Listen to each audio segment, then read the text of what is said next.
Hi, hello, வணக்கம். இன்றைக்கி ஒரு கவிதை சொல்லணும்னு ரொம்ப ஆசைப்பட்றேன். சில நாட்களுக்கு முன்பு என்னுடைய நண்பரின் அம்மா தவறிட்டாங்க. அவர் அவங்களுடைய அம்மாவோட ஃபோட்டோ வச்சு கொஞ்சம் ஃபீல் பண்ணி அழுதுகிட்ருந்தார்.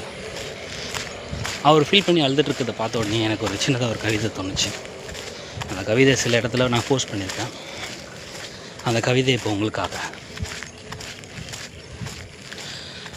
அம்மா, நீ முத்தமிட்ட அந்த நாட்களை உதறிவிட்டேன் அன்று.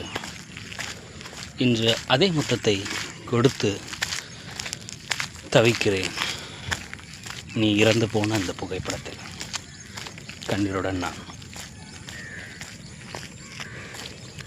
அம்மா, அன்று நீ ஆசையுடன் கொடுத்த முத்தத்தை உதறினேன். இன்று அதே முத்தத்தை கொடுத்து துடிக்கிறேன். ஆனால் நீ இறந்து போன அந்த புகைப்படத்தில் கண்ணீருடன் நான். இதுதான் என்னோடய கவிதை.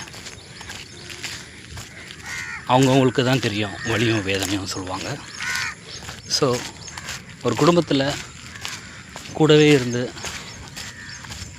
தன்னை விட்டு போன அந்த நபருக்காக நம்ம நிறைய பேர் கவலைப்படுறோம், வேதனைப்படுறோம், வருத்தப்படுறோம். ஆனால் இருக்கும்போது அவங்களுக்காக நம்ம எதுவுமே செய்யலை. அவங்கள நம்ம கொண்டாட வேணாம். அட்லீஸ்ட் அவளை கொஞ்சம் பார்த்துக்கலாம், பத்திரமா பார்த்துக்கலாம் முடிஞ்ச அளவுக்கு. ஸோ உறவுகளை எந்த சூழ்நிலையும் இழந்துடாதீங்க. நல்ல உறவுகள், நல்ல நட்பு,